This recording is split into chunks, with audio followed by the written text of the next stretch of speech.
Greetings, Japan fans. Today's show, we're going to look at some basics of leadership.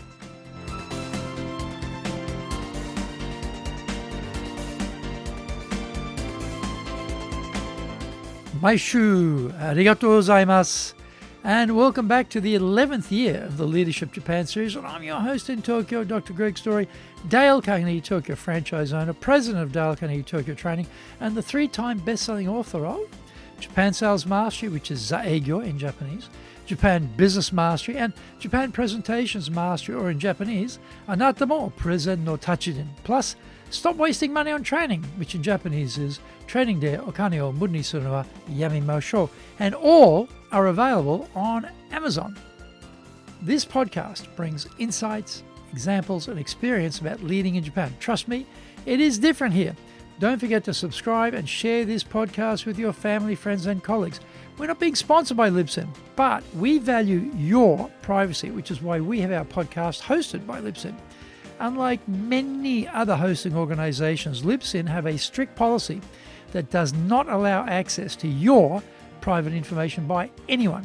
Here is our daily podcast lineup on Apple Podcasts. Mondays, the Cutting Edge Japan Business Show podcast. Tuesday, the Presentation Japan series. Every second Tuesday, the Business Tatsujin no Oshie Show.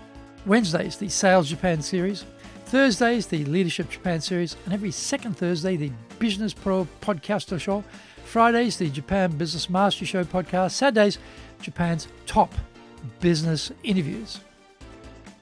Before we get going, a handy Japanese phrase today is very similar to the last one. Last week we did see you again, ja mata. Very similar. We're going to do the same idea, see you later, but this time we're going to say mata atode, mata atode, see you later, mata atode, mata atode, mata atode. Now this is episode number 547, and today we are talking about building blocks to leadership in Japan.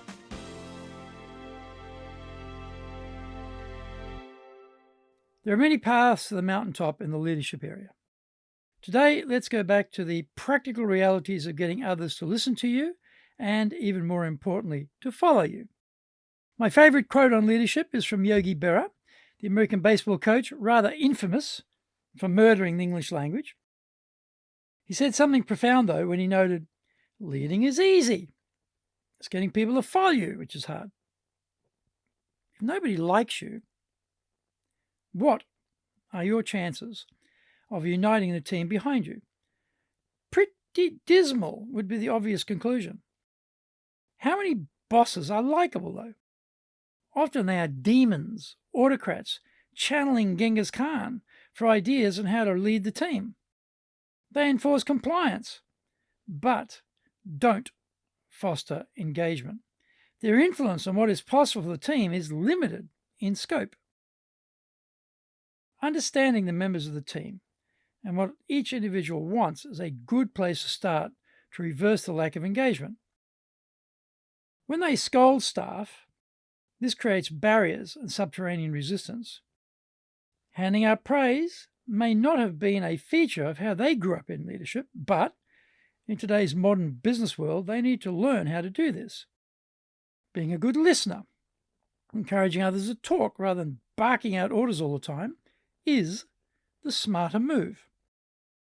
Smiling, rather than maintaining a permanent frown, would be a good change to make. Communicating the value their staff brings to the organization is a key to helping them feel what they do is important and that they are important. Getting the team to accept your ideas can be achieved by pulling rank and threatening staff with removal. It doesn't get anyone particularly enthusiastic to do what the boss says, though, let alone go the extra mile. Resentment and discouragement become the order of the day.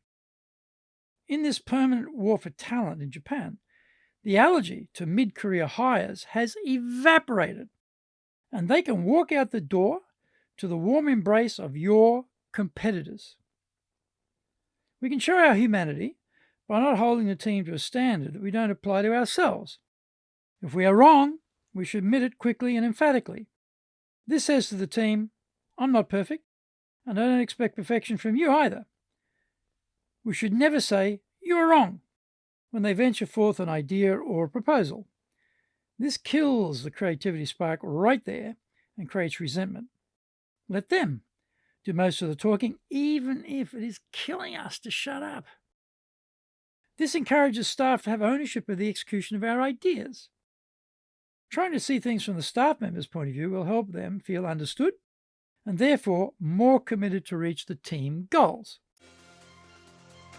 Find out more when we come back from the break.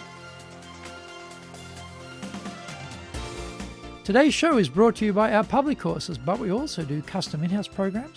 We do them in Japanese and we do them in English, do them in our super safe classroom. We do them live online.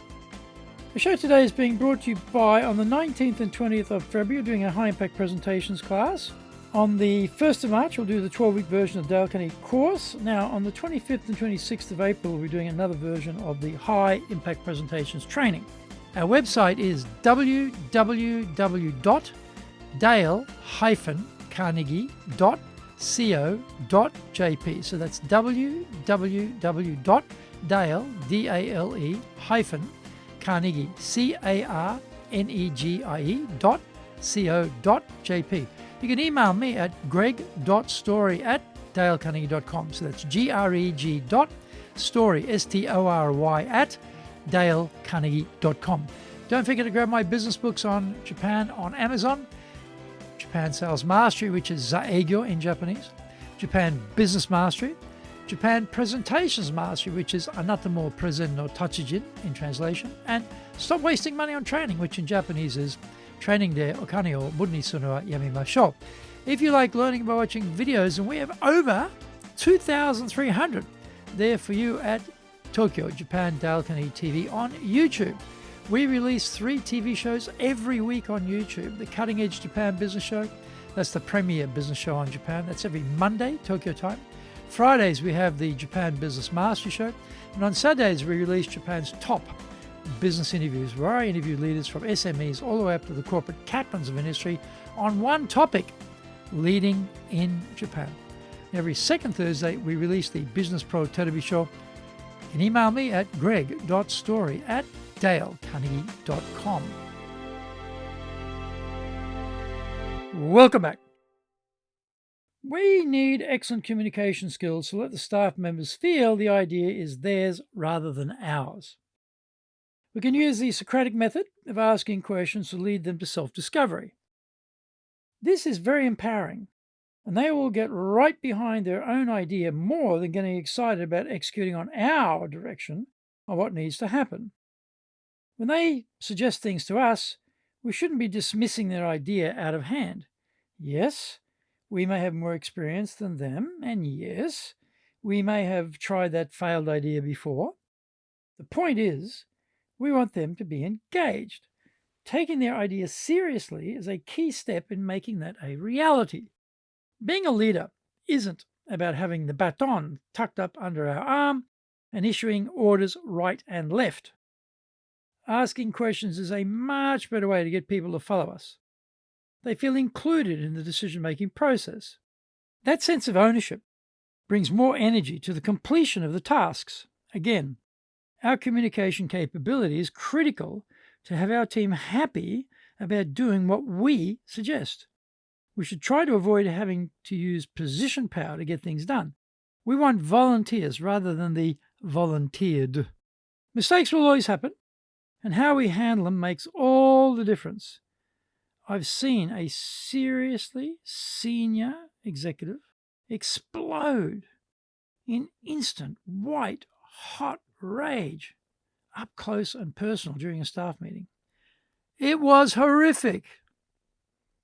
No one in that room regarded him as their leader after that volcanic eruption. He should have shut up and instead reflected on all the mistakes he made in his career.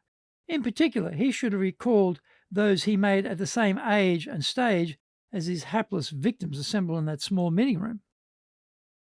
If someone makes a mistake, in 99% of cases, they feel bad. They also feel useless and lose their confidence to get back on the back of that bucking bull and keep participating in the corporate rodeo. We have to show them that they can recover from this and they can be successful here with us. We need to encourage them to try again. We need to restore their self-belief. We have to look for the opportunity for them to regain their face. We ask people to step outside their comfort zone, they will feel naked and vulnerable. We have to look for the slightest improvement to praise and for each subsequent improvement. We can communicate to them we see them as a winner and as a capable person. We purposely give them a fine reputation to live up to. None of the things I have covered here are complex or difficult. It may, however, require some rewiring of the mindset about leading others. We often get the wrong idea and information from previous bosses and from the media. Try these ideas and you will find success in being liked by your team, be able to have them follow you, and gain their respect as the leader. Thank you for joining the Leadership Japan series. If you found the program useful, then tell your family, friends, and colleagues. Don't forget to subscribe and share this podcast. You can contact me at greg.story@dalecarnegie.com. Our website is www.dale-carnegie.co.jp. Until the next episode, take what you thought valuable, put it into action, because idea application is what makes winners winners. So, be one of them. Remember, I'm in your corner, your go-to guy for soft skills training in Tokyo, committed to your success here in Nippon.